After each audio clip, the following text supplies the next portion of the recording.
But I know you're here to learn, and I'm here to teach, so I'm going to try to do the best I can to teach you. I've always heard that education is the one product where the consumer wants less of the product. In some respects, maybe that's true of statistics.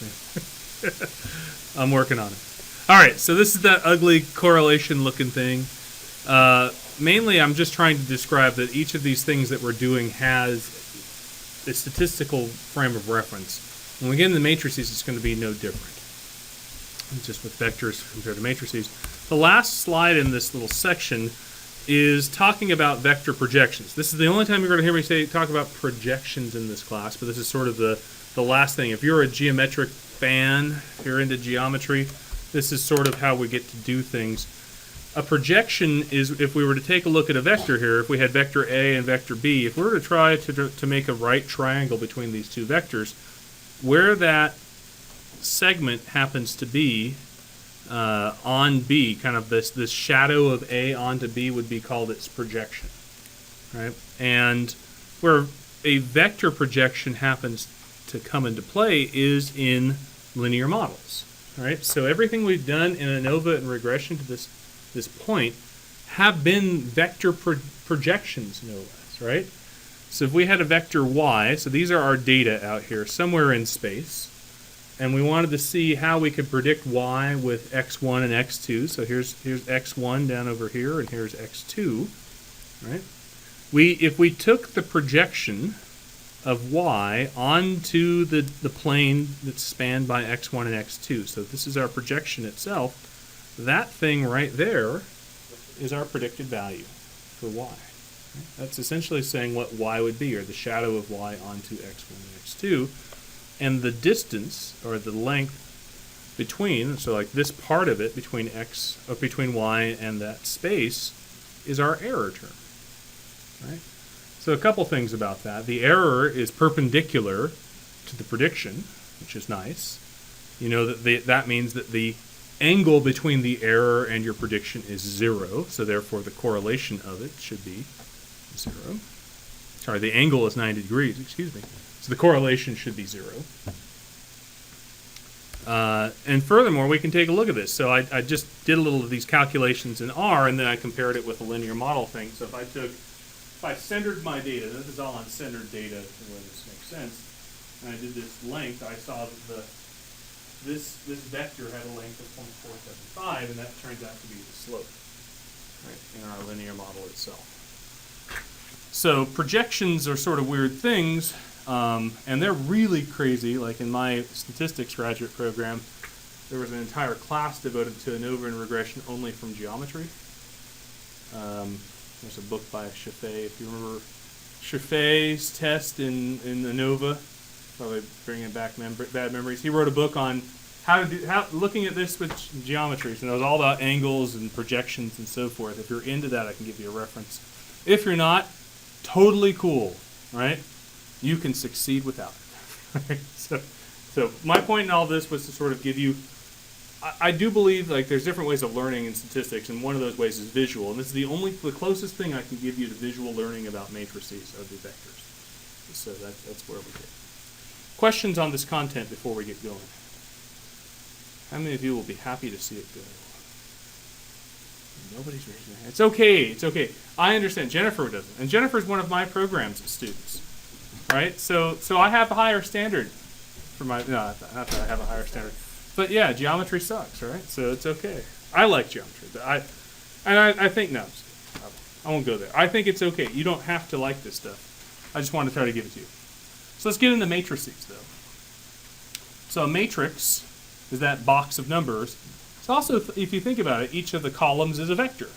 Right? So a matrix is like a collection of vectors. So the things that we do with vectors will have interpretations for matrices as well. It's just the combinatorics now start to get into it, right? So if we wanted to, before we were looking at the inner product of vectors, we only had one column and another column. There's only one way to come up with that.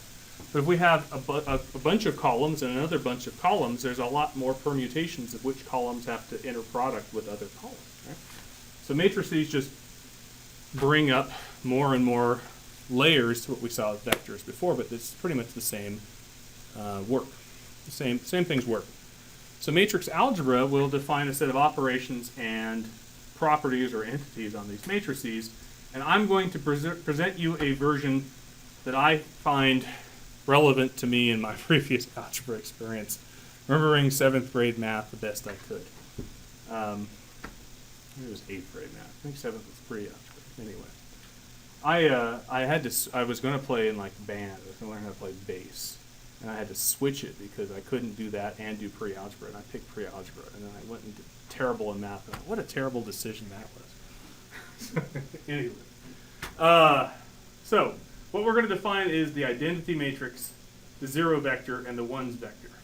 So in algebra, you saw the number 1 and the number 0. Those are the two identical things here. The 1s vector is a little bit different term.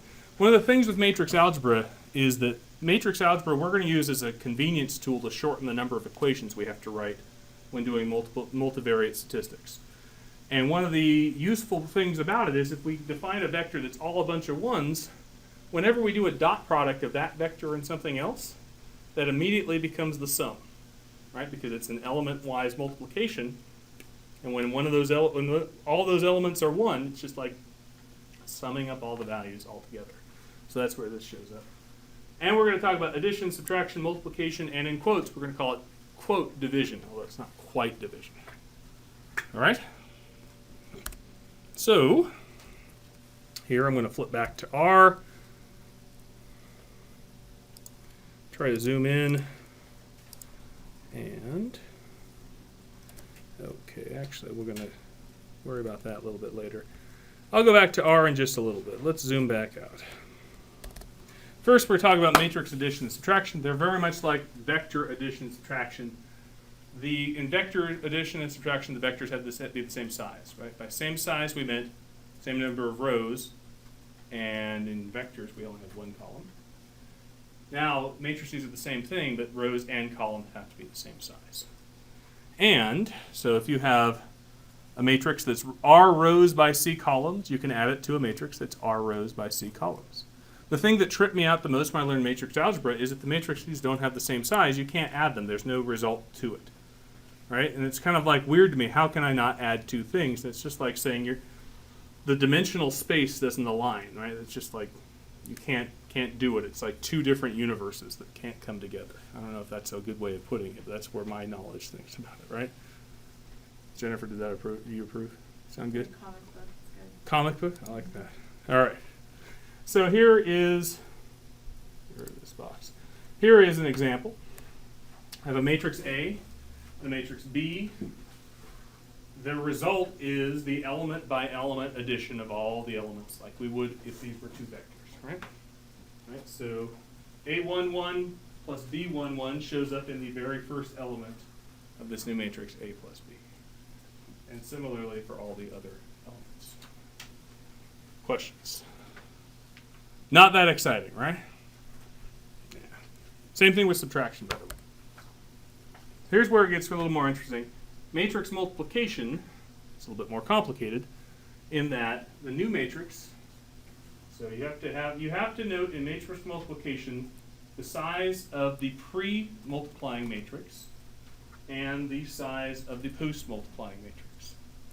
Right? Because the two parts in the middle here, the columns of the pre-multiple have to be equal to the rows of the post-multiplying.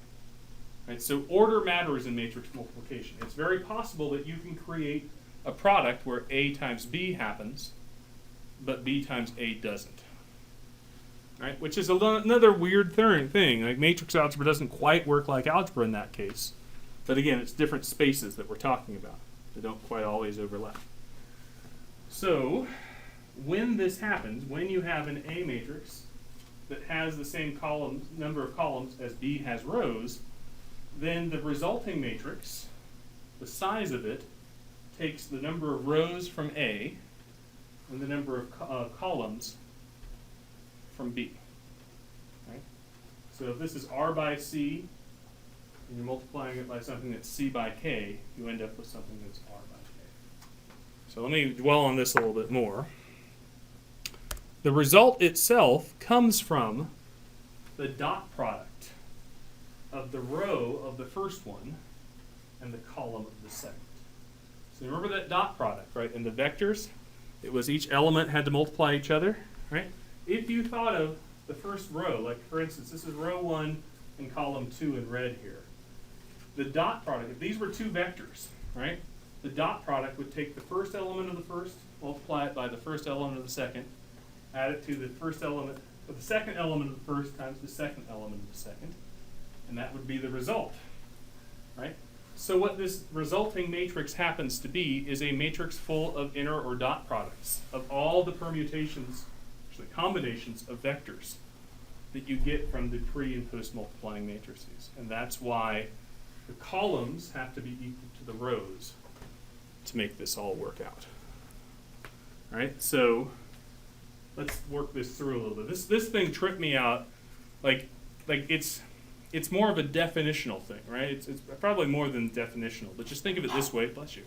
It's a what we're doing is looking at. We saw dot products before as looking at vector overlaps, right? So this right here we talk about an analogous term. Like we could just do a little modification to it, and we would get an angle between this vector and that vector. We're just looking at vector overlap for all of these vectors with all of these vectors simultaneously, right? So there's 4 row vectors in A, there's 3 column vectors in B, and so what we're going to end up with is every combination of size from it. So this first element comes from row 1, column 1. The element right here, row 3, column 2, comes from row 3 of A, column 2 of B, and so forth, and on and on and on. Right? So conceptually, like you're not going to be doing this by hand, right? We're not going to do this by hand, and you're only barely going to do it in R. Right? And R will tell you if it's not going to work. Right? But conceptually, just knowing that the sizes have to align to make this work is what I want you to get from, because when we get into statistics, we're going to see things like this. One of the terms that we see more often than not in statistics is X transpose X. X transpose X, that's an interesting thing. Right, so X, so there's something rolling down the hall, our colors are changing. Deferred maintenance, right? This bulb gets a lot of use. X transpose X is taking our data matrix and essentially multiplying by itself. Right? So let's think about it. How do the dimensions work? What are the dimensions of X? Do you remember? How many rows? 1,000 by 2. 1,000 rows, 2 columns. So what's the dimensions of the transpose of X? 2 by 1,000. 2 by 1,000. So this first matrix, X transpose, that's the pre-multiple. That's 2 by 1,000. And X is the post-multiple. That's 1,000 by 2. So the columns of the first match the row equal to the number of rows of the second, so we can multiply them. And our resulting matrix will take the rows of the first, which was 2, and the columns of the second, which is 2. So we'll come up with X transpose X. We'll take our 1,000 by 2 thing and turn it into a 2 by 2 matrix. And if we think about what that matrix contains, let's think about the dot products of those vectors themselves. Right? The first element of this 2 by 2 would come from the first row of X transpose times the first column of X. They happen to be the same thing because it's the transpose and it's row 1 is column 1, right? And the transpose in the original. So that's SAT verbal times SAT verbal, or the sum of SAT verbal squared. That's what we're going to get out of it. Where have you seen a sum of something squared before? Like all over stats before, right? All of ANOVA and regression before, I feel like, was sums of squares. Ah! And then yelling, right? Well, maybe you didn't have this professors I had. Did anyone have a professor that yelled after saying sums of squares? That would be kind of fun. Or, ah! Like just kind of a grunt like that. That'd be awesome. That's what my son does. Like when he doesn't want to eat anymore. Ah! No more, right? Anyway, my son's about to turn a year old, so he has an excuse. I'm modeling my behavior after him. Anyway, what's the next? The diagonal, also in the second spot, this would be the result of row 2 of X transpose, which would actually be column 2 in the original, times column 2 in the original, or SAT math times SAT math. So this is the sums of squares for SAT math. In the off diagonal, what we'll see is we get what we call the cross product, right? This is the first row of X transpose, which is SAT verbal, times the second column of the original, which is SAT math. So it's the sum of SAT verbal times SAT math for each person as you go all the way through. That is a cross product. That thing shows up in covariances. Right? By the way, the diagonals show up in variances. Similarly, the same is true on the bottom. So this is a square matrix that is symmetric. So X transpose X gives us a square symmetric matrix. And if I flip over to R, because I insist on torturing you in more ways than one, X transpose X introduces us to R's matrix language. To do a matrix operation, we have to embed it in percent signs. Right? So here, this first part is the transpose of X. Right? So T of X, that is that 1,000 or 2 by 1,000 wide matrix. To multiply it by X, we go, whoops, that won't work. Percent times percent. Right? So this star is the multiplication symbol, but to do a matrix multiplication, you embed it in percentages. Right? So transpose of X times X, and we get our value that happens to be down here, which is a bunch of numbers, big numbers. Are the programs decided to do that, or just to mess with you? There's other matrix products. There's something called the direct product or Kronecker product, and it also has an embedded value here. That is taking scalars of the first and multiplying by matrix of the second. It's an expansion term. But we're not going to get into that, so don't worry about it, but you'll see that as well.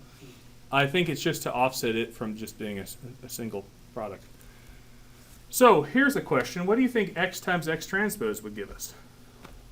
a 1,000 by 1,000 matrix that I would not want to deal with? Let's find out. X transpose of X. What is the size of X? 1,000 by 2. 1,000 by 2. What is the size of transpose of X? 2 by 1,000. So it'll work? You're right. It is, isn't it? Right?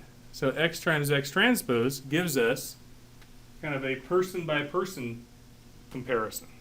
Right? So the row of X, the first row of X is the first person's data. The first column of X transpose is that first person's data again. So that's the first person with the first person's sums of squares, essentially. But then all these off diagonals is how far off that person is, or how big the product of each person is with each other. So finally, what do you think I would get if I took X times X? Can't do it. So I want to show you that. Non-conformable arguments. That describes my attitude generally.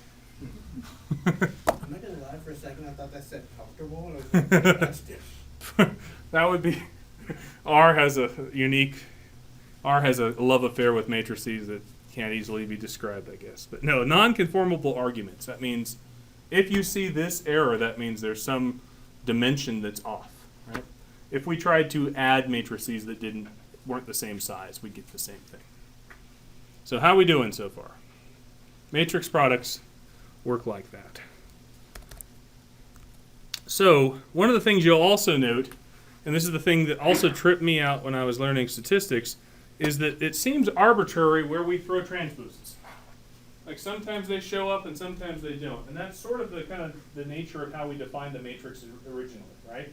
If we defined our data matrix to be 1,000 by 2, right, then we'd need X transpose X to get this thing. Had we defined it to be 2 by 1,000, we would not need X transpose X. We would need X times X transpose, right? It would be a whole different world. And that's where you start to see, if you're reading statistics, you have to start with the original way that people lay out the dimensions, and then that everything else sort of follows from it to come from. Okay. So this allows me to get to the identity matrix. The identity matrix is a fun matrix. Like the number 1, every time you multiply a number by 1, you get the number back, right? So similarly, the identity matrix, every time you multiply a matrix by it, you should get the matrix back. And that's what happens.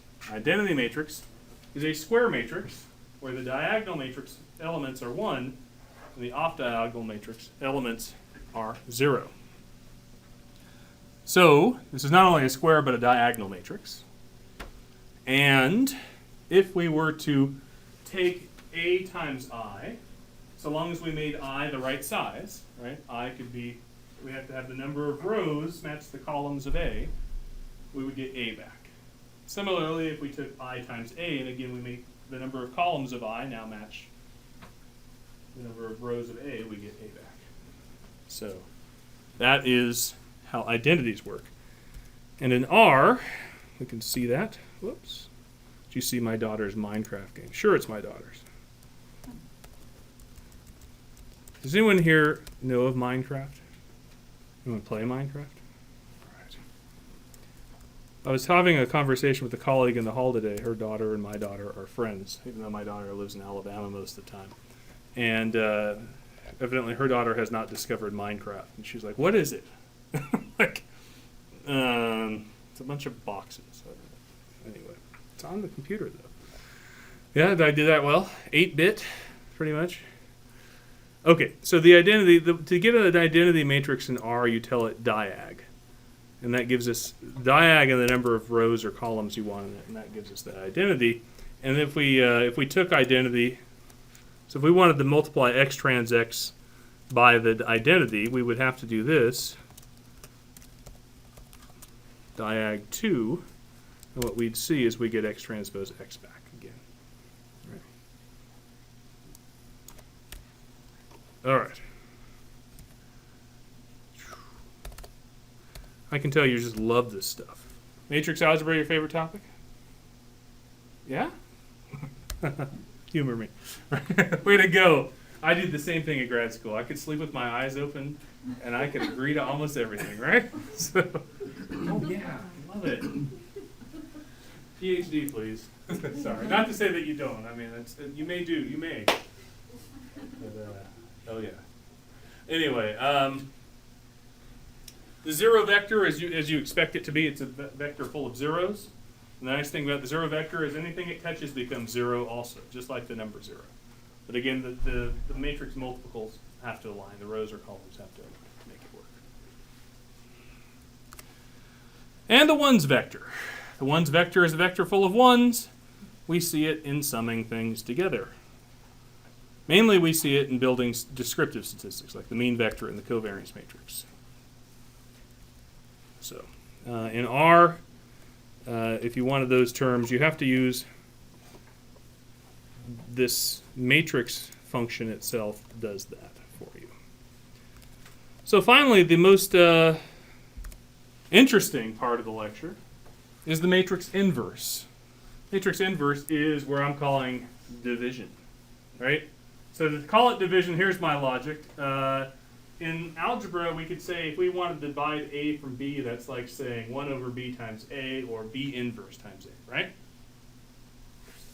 And a number divided by itself should give us 1. So we're going to do the same thing with matrices, right? We're going to say if we have a square and symmetric matrix. Now I'm narrowing the scope, right? So we're talking about things like covariance matrices, which actually is really where we use matrix inverses a lot. Then an inverse matrix is a matrix that when we pre or post multiply it by its original matrix, we get the identity back.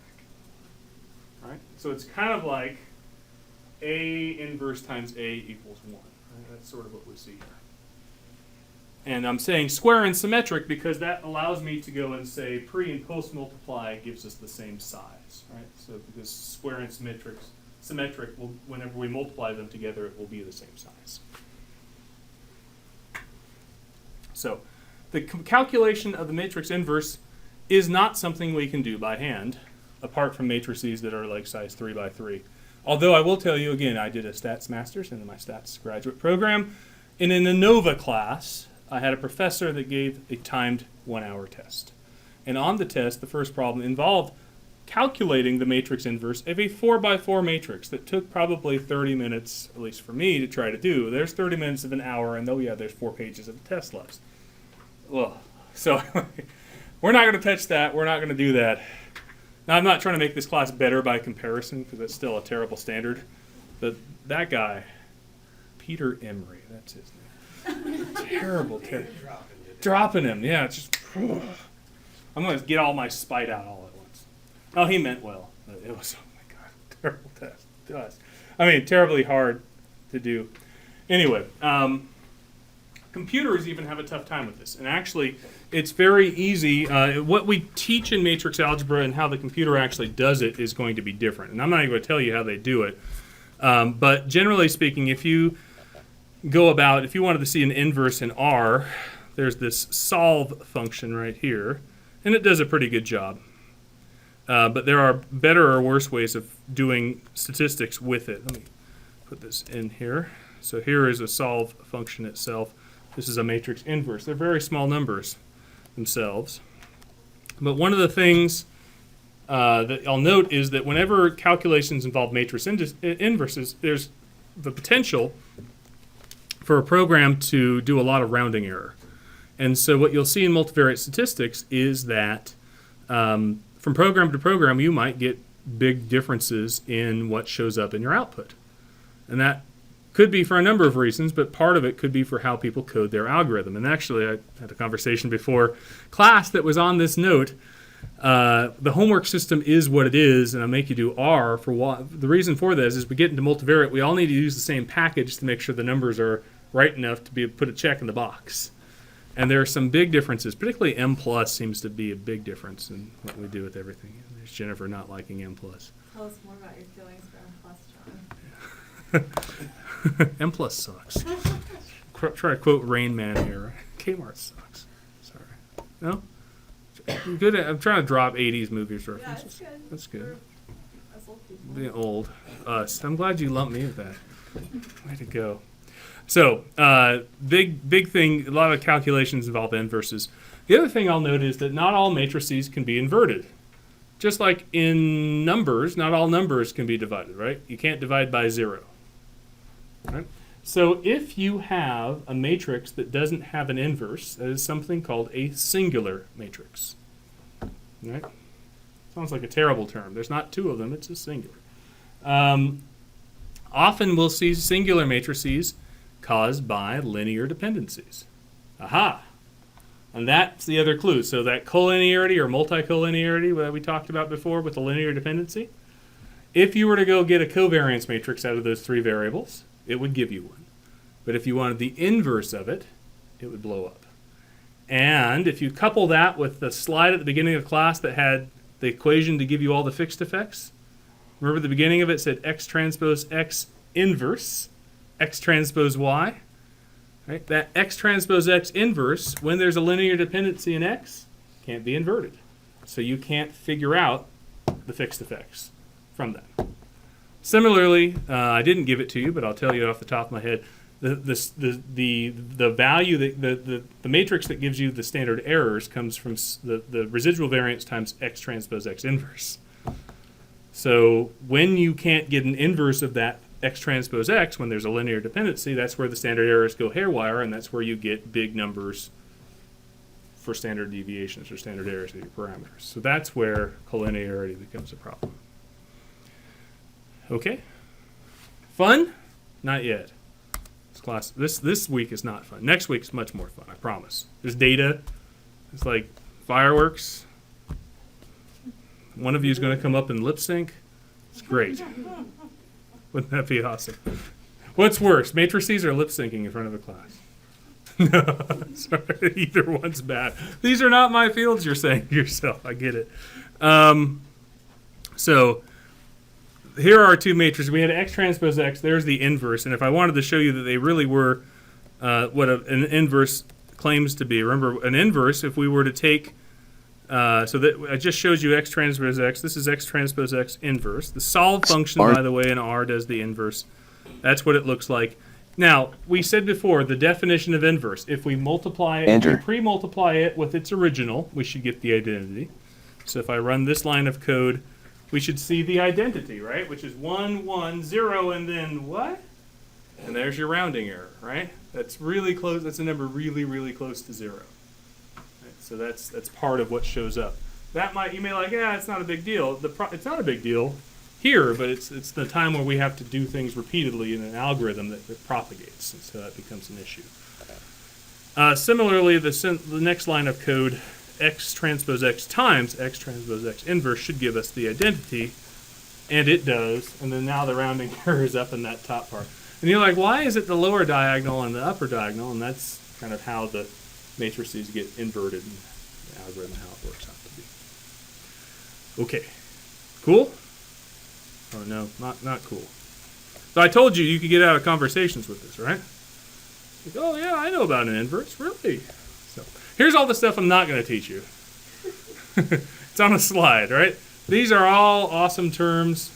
These are properties of matrices. There's like commutative, associative, blah, blah, blah, whatever. I don't even know the names from, but that's all the stuff that happens with matrices. If you're in a class where you have to show this, or if you're trying to follow along, this will come into play. The last term is something called the quadratic form. We're not going to touch those in this class.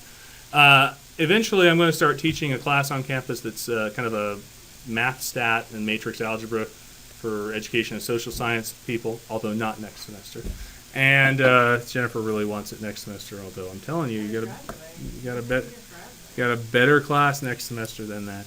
That class will do much more into what these things are and where they work in statistics. Some of you, a couple of you, were in my generalized linear mixed models class that sort of devolved into that last year, but we won't get into it what we do. Okay, one last set of matrix operations, then we'll skip to a distribution. The advanced matrix operations that we're going to talk about help us describe data in a multivariate sense. Right, so if we have two variables like SAT math and SAT verbal, there's our correlation matrix of those variables. And in R, we've got it right there. No, that's just putting it in there. Okay, the matrix trace is if you have a square matrix, right? So the number of rows is the same as the number of columns. The trace is the sum of the diagonal elements. Okay. So in a correlation matrix, the trace is always the sum of a bunch of ones, or the number of variables. Not that interesting. In a covariance matrix, though, the diagonal is all the variances. Right? So the trace is the total variance overall. And if you're going to talk about R squared, now that is a target that talks about how much variance accounted for happens in a model itself. All right. Where this shows up, it happens in our multivariate models, but it also shows up if we were to do, and again, I'm going to tell you it's the devil, but exploratory factor analysis talks about variance accounted for by the number of dimensions that you extract. I hate that. Anything that you have to talk about extracting, that's like going to the dentist, don't do it, right? But that's one way where it comes from. The total variance is the sum of the variance of all the variables. It's the trace of the matrix. The determinant is another interesting term. A square matrix, again, number of rows is equal to number of columns, and in our case, like a covariance matrix. A determinant is a number that characterizes that matrix. Now that sounds a little odd, but there's lots of meaning to determinant. So, by the way, in R, we wanted to see this. The code for trace, there actually isn't a trace command. You have to take the diagonal of a matrix and take the sum of it. So this gives us, if R is our correlation matrix, the trace is the sum of the diagonal elements. The determinant does have a function. The determinant is a complicated function. I could tell you it for 2 dimensions, but I'm not going to because I don't want you to dwell on the formula for it. It's an iterative formula to make it go through. Take my next class if I ever get to offer it. number for us was 0.319. Where it shows up is in two different places. Probably the easiest way that we've talked about yet with respect to matrices is that if that number is bigger than 0, your matrix is invertible. Right? So that's good. It's a non-singular matrix. We call those matrices that are positive definite if the determinant is bigger than 0. If the determinant is 0, that matrix is positive semi-definite. And if a matrix is, if the determinant is below 0, we call that non-positive definite, which sounds like dean speak. I don't know if you've ever been around academics enough. It took me about 10 years of being a professor to learn how we sort of talk about things in code in academics. We can't be too offensive.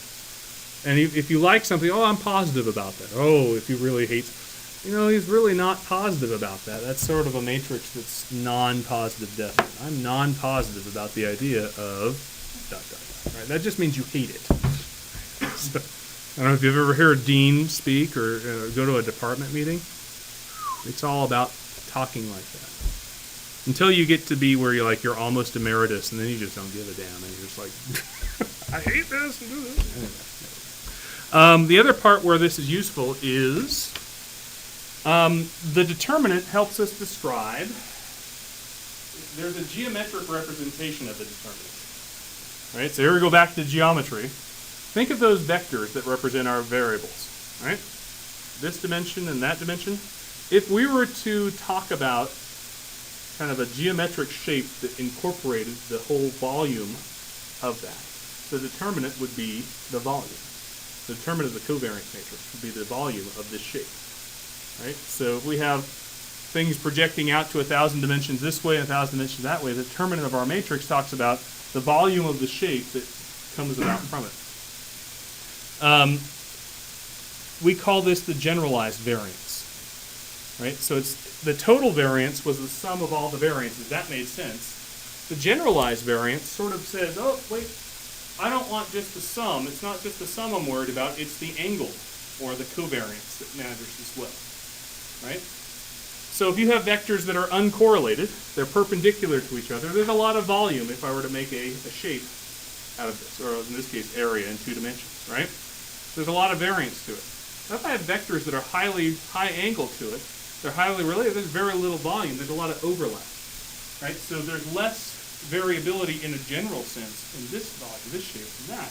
And that's really talking about what correlation and covariance is telling you.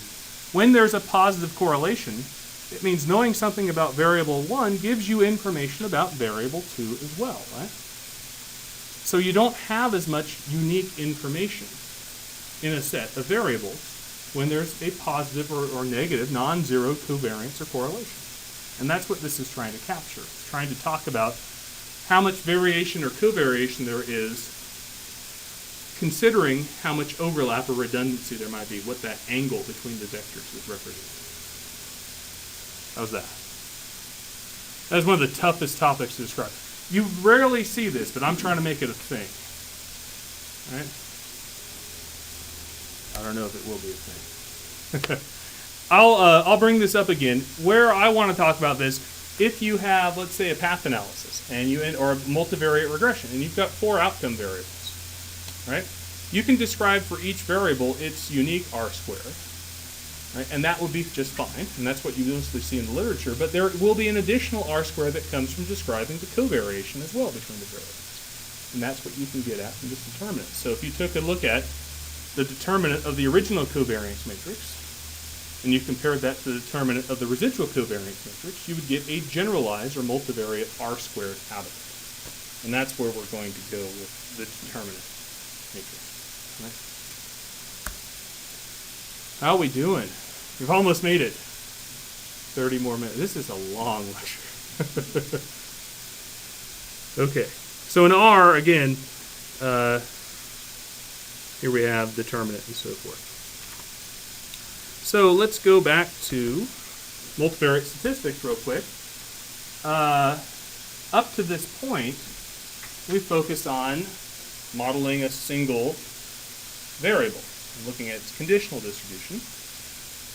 So multivariate statistics is looking at joint distributions, or multiple variables simultaneously. So we have to adapt things to make things go forward. And the first thing we're going to start with is looking at multivariate descriptive statistics, in particular, mean vectors and covariance matrices. So we're only going to look at this today. We're just going to look at the distribution itself. Next week, we're going to put this distribution into a model. We'll start with a path model, but it would work the same with the regression analysis. This is the flip I'm doing this time, because I think path models will help us have more visual representation of what we're doing. So here's the first step: the mean vector. Right? The first multivariate statistic we can come up with is if you have a set of variables, let's call it capital V variables, you can come up with a vector of the means of each of those variables. And that's no different than just asking for descriptive statistics and taking each of the means and putting them in a vector. That's really what it's doing. But we can make the syntax for it, or the language for it, much simpler by doing this. X bar, lowercase x, capital, that's a vector, is equal to 1 over n times your data matrix transpose times the 1 vector. Think of how this is working. One vector is a column vector of 1s. Okay? So it's going to have, if there are n observations and v variables, so there's v columns in x, we need v rows and v ones in the 1 vector, and 1 column. Right? So we'll get a, popping out of the side of my mouth here. V columns of x, the transpose of x is v by n, so we need n ones. This will be a v row by 1 column mean vector as a result. But this is where the ones vector seems to make sense.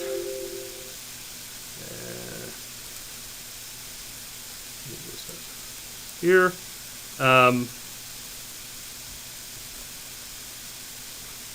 Hang on.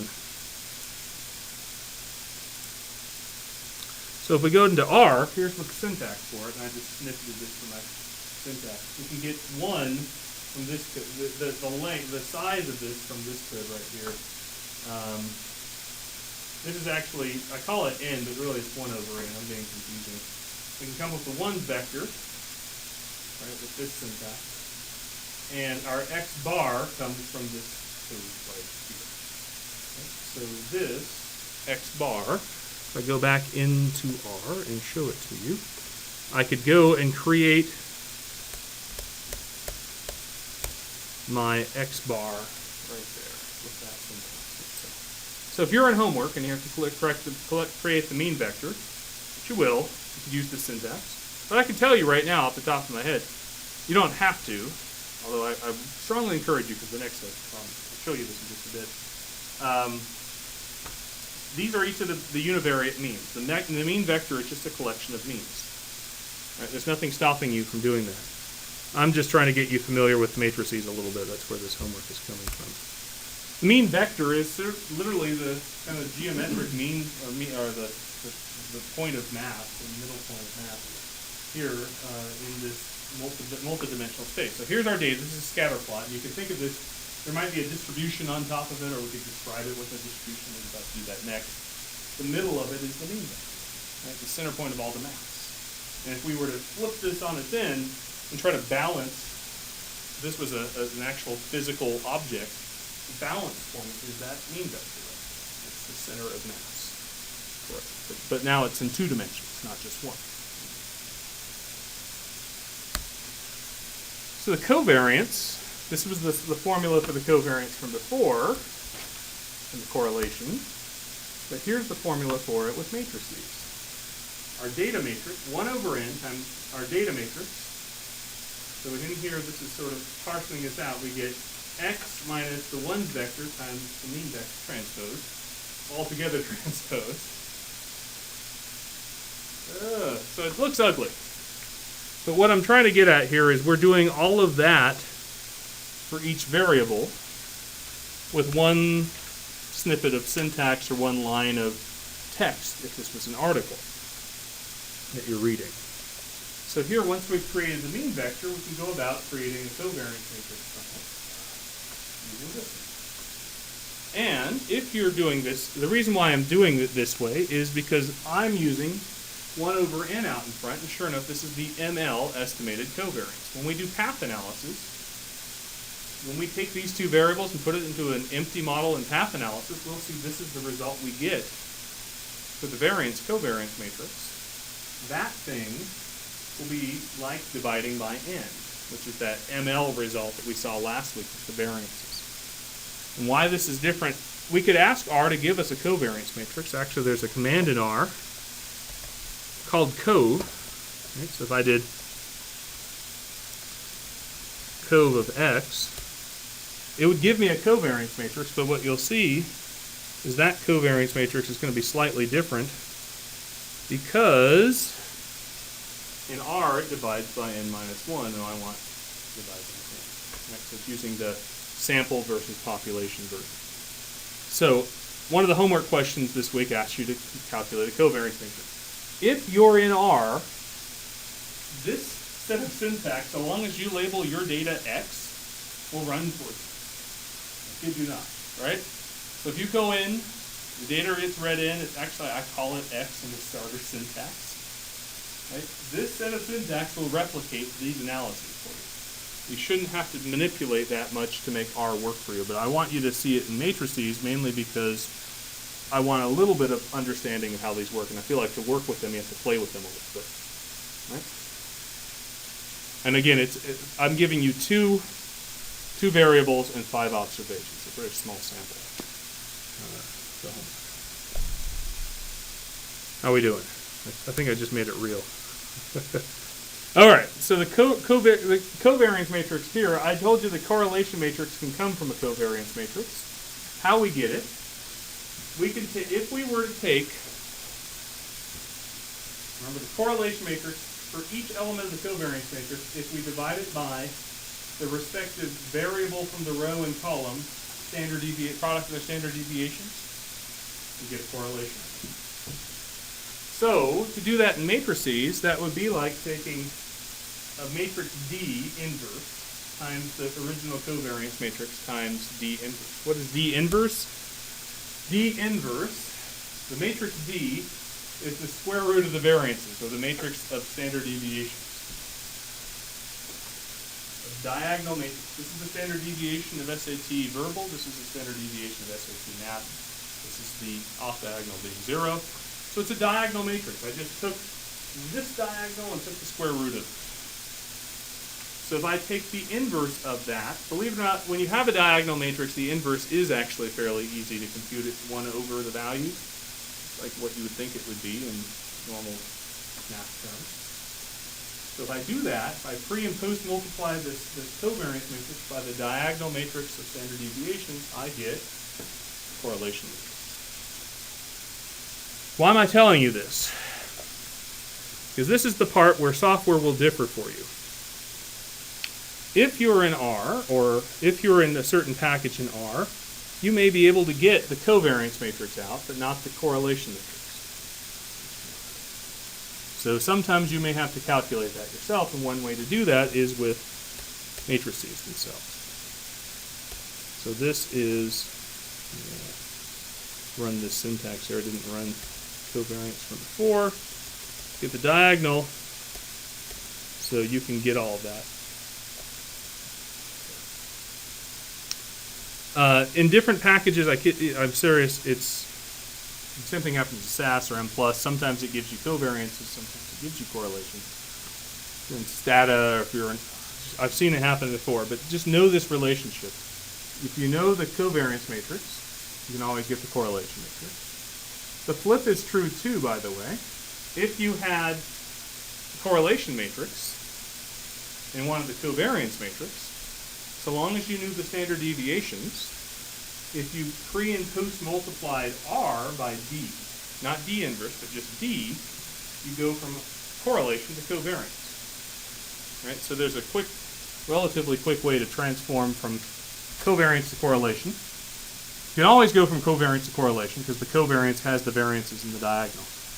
When you're a correlation matrix, you don't necessarily have the standard deviations. You need the standard deviations to get back to the covariances themselves.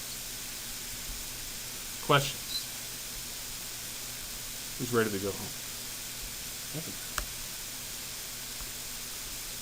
So finally, the generalized sample variance is the determinant. We can just find that, the determinant of the covariance matrix. So that is a very big number that we see here.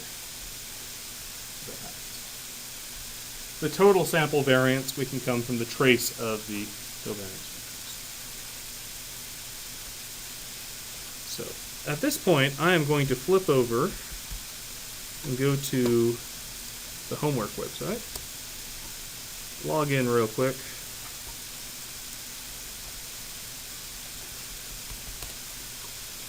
And show you the homework.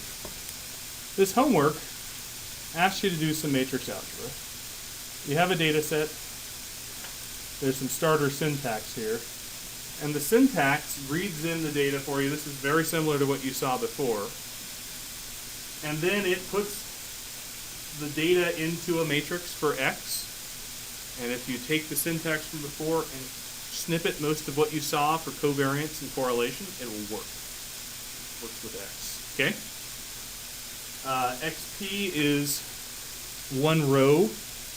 That's for it. And in the homework itself, there's a formula here. The reason for this formula is to get you to try to take a matrix term and reproduce it. This is me trying to say, work with the matrices a little bit to learn the language. This term right here, this is the determinant of a covariance matrix. Pi is just 3.14 and so forth. And then this other part here is X transpose for that first observation minus the mean. So you'll be able to do it. It's minor in the big picture. These aren't a lot of calculations, but each of the questions is about that. Up to we get to the likelihood, we're going to talk about that right now. And there are no data analysis part. It's essentially asking you about maximum likelihood. And there's a bunch of multiple choice questions. So it's kind of like multiple choice on our quiz. So this is not, I don't think, is going to be as time consuming, although the matrices aren't trivial, don't get me wrong.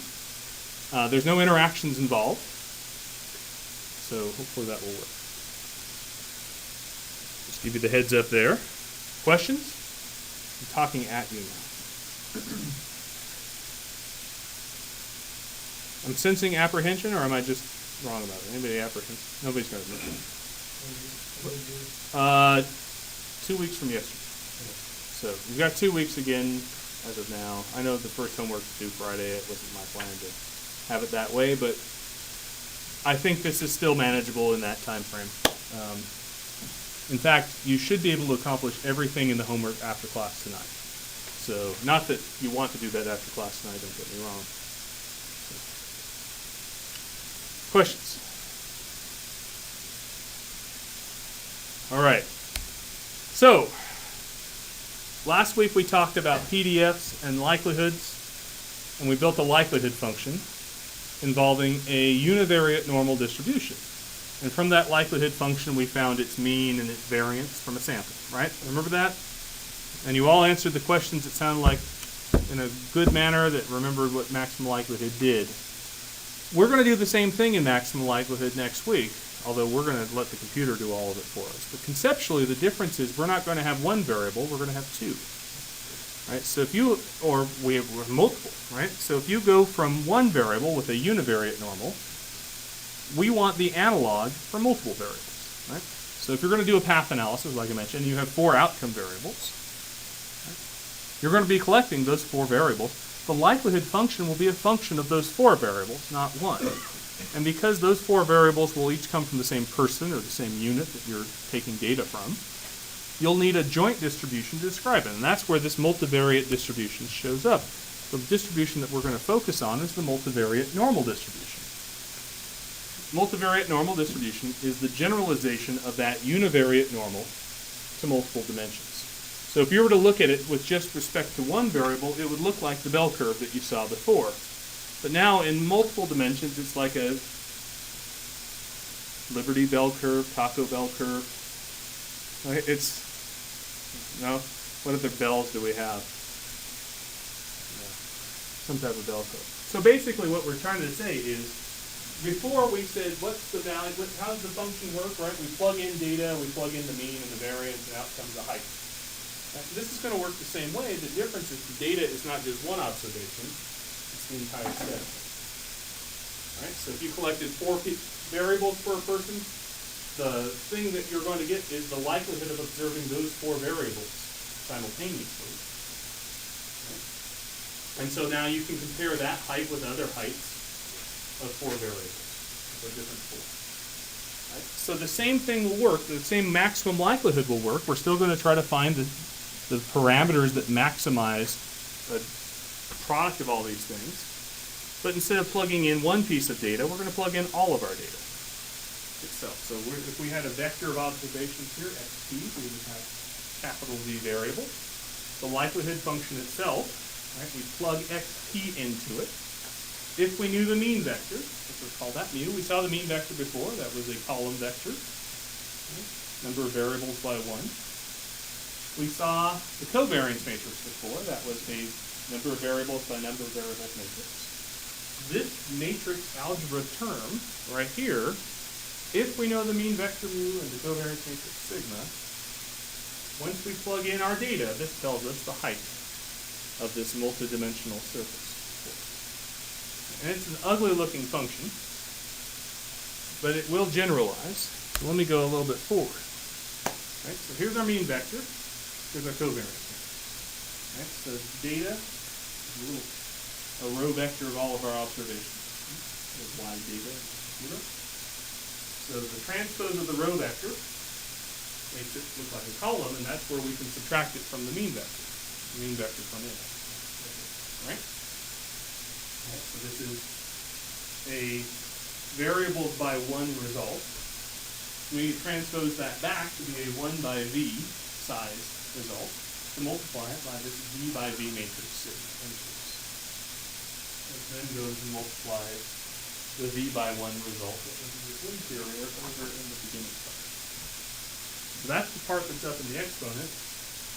The part that's out in front, we have 2 pi raised to the power of number of variables over 2 times the determinant, right, of the covariance matrix raised to 1/2.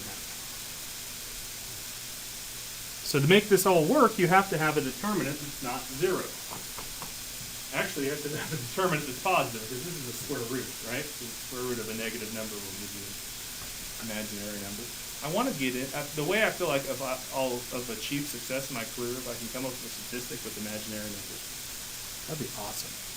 Not now, though. So that's where that shows up itself.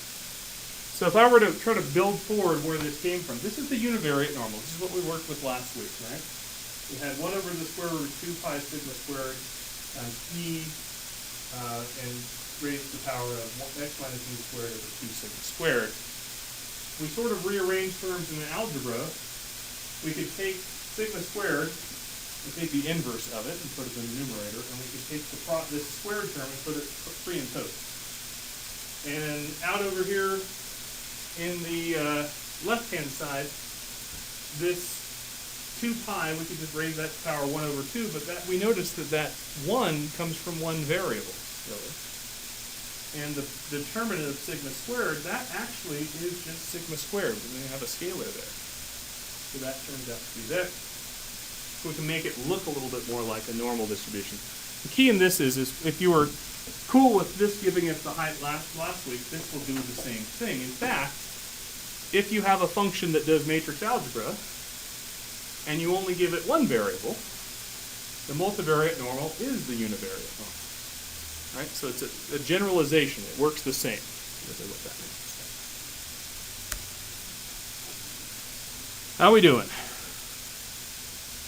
We're on a lot of A. You ready for the most awesome name ever?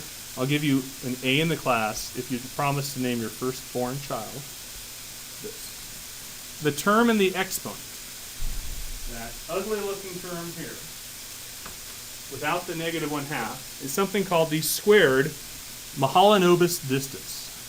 That's right. You name your kid Mahalanobis. What do you think? I'll go for dog. No? I was Crap. thinking between the first name and the middle name. Mahalo for the first and middle for the middle. No, that sounds pretty good. That's pretty good. I always think of that. My wife says no. So, You didn't have to present it. Mahalanobis Hofflin. It has a ring to it. Yeah, she's big into cadence. Yeah. Anyway, this has a special term in statistics, and what this happens to be kind of governs what the distribution does. If we look at kind of the thing on the side, x minus mu. If this was a scalar, it'd be pretty easy to see. X minus mu is the distance from an observation to the mean. Right? Well, the vector x transpose minus this mean vector is a vector of distances. Right? So that's like an absolute distance between each observation and its respective variable mean. If we were to have omitted this covariance matrix, this term in the beginning and this term in the end actually gives us the sum of the squared distances for each of the variables. So when we put the covariance matrix inverse in, what this does is it essentially weights the distance by not only the variance for each variable, but how related it is to the other variables. And so what this is called is a statistical distance. It talks about sort of a distance between a person's data and the mean vector that's been standardized by not only variances, but also covariances as well. So it's like a z-score, but in a statistical sense. And actually, if you want to check whether or not your data are multivariate normal, and I'm not going to go force that on you, don't worry about that. But if you wanted to, this thing has a distribution. Okay? In fact, it should be a chi-square variable that has the degrees of freedom equal to the number of variables in the set. Okay, so if you go and create the Mahalanobis distance, or the squared Mahalanobis distance for all of your people, that thing should look like a chi-square distribution if you have multivariate normal data. If you don't, it won't look chi-square. That's one way to check. But for us, really, the multivariate normal is the backbone of all the statistics that we do. And in fact, if you think about it, I mentioned before, univariate normal is a multivariate normal with one variable in it. Everything you've done up to this point has been multivariate normal in that regard. We use it in MANOVA, we use it in regression, we use it in factor analysis. We're going to use it in multiple imputation for missing data. We're going to make data up with this. Right. So the key, to me, the world of statistics typically revolves around this. This is like the sun in the universe of statistics. And understanding multivariate normal is the key to understanding why path analysis, for instance, has all these weird statistics that pop out. Or why we have covariance matrix and how it works in the result as well. So here's a plot. This is a multivariate normal in 2 dimensions. This is a bivariate normal for 2 variables. We have x and y, and this is the likelihood surface, using that ugly, complicated formula that we saw before. So the mean vector I gave it here was 0. The covariance matrix was the diagonal, or the identity matrix. Right? By the way, any covariance matrix where the diagonals are all 1s can be considered a correlation. That's a correlation matrix where there's 0 correlation between our variables. So, what this distribution does is it says for every value of the first variable and every value of the second variable, I'm going to give you the height of the curve. This mean vector and that covariance. So we can go and plug in values and get the surface height. Similarly, we could go and fly over this surface and take a look at what the mountain looked like, and these are contours of equal likelihood for each. If we were to observe data, if we were to put a scatter plot together, our data would sort of be described by this contour. There'd be more data in the center, and there'd be less around. And as you get out the rings, you wouldn't see very much data. So this is like a scatter plot that's perfectly round. It's like a correlation of 0. That's what we would expect. Here is a value of a multivariate normal with a correlation of 0.5. Now our rings are ellipses. In the classical multivariate class, we could talk about describing how these shapes are and the angle between vectors and so forth and drawing those ellipses, I don't focus on that because I don't know that it does you any good, and R will draw it for you without me having to do it.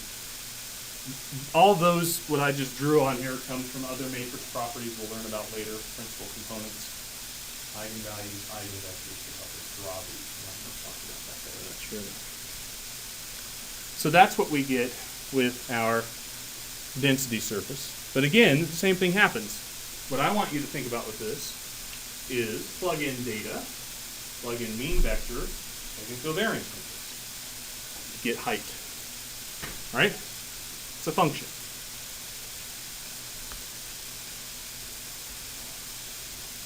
So, in doing this function, we're going to come back to this part of the lecture next week. We'll start with this again to get to where we need to go. But a couple things I want to note. In R, we can go and get the heights for these, right? If we know the mean vector, we know the covariance matrix, we can plug in the data and get the height. There is a bit of syntax to do this in R. And this uses a function from the MVT norm package called DMV-norm. You give it a vector, you give it the mean, you give it the covariance matrix, and we'll give you the height. And I'm going to ask you to do this in homework as well, mainly because I want you to play a little bit with the heights of these things. And what I want you to think about is the following. In the multivariate statistics, the actual formula, I don't care that you know. What I want you to think about is this. Before, in the lecture we did last week, we figured out the mean and the variance when we only knew the data. Right? And in maximum likelihood for multivariate statistics that we're going to start next week, we're going to do the same thing, but take a look at how many more terms we have to worry about. Right? Last week, we had one variable. It's like taking mu and sigma squared at the top here. Right? With two variables, now we have two means. And we have two variances and one covariance. Right? And you see what's happening here, right? To estimate things in a multivariate normal, every time we add a variable, we have to add a series of covariances with it and all the other variables as well. So one of the key differences in multivariate statistics is knowing that every variable that we add has all these covariances, and all of them show up in a multivariate normal. And it's actually called something called the curse of multidimensionality. I'm going to leave you with a terrible ending here. It's the curse of multidimensionality. If you've heard this before.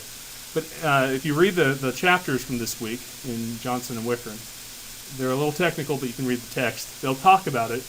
It's every variable you add brings about a number of parameters to go with it. If you go from 5 variables to 10, you go from a very manageable number of parameters, 10 covariances, and 5 means 15, to something in the 60s to 70s range of parameters, right? It's a lot. Every parameter in statistics takes sample size. So a lot of multivariate statistics comes from trying to figure out a model that will do all the work of all the parameters, but not cost you as much in terms of collecting a huge sample, because you need to graduate eventually. And with that, I'm going to stop. Have a good evening. Thank you. We'll talk next week. If you have questions, come see me after class. We kind of ended abruptly, so thanks.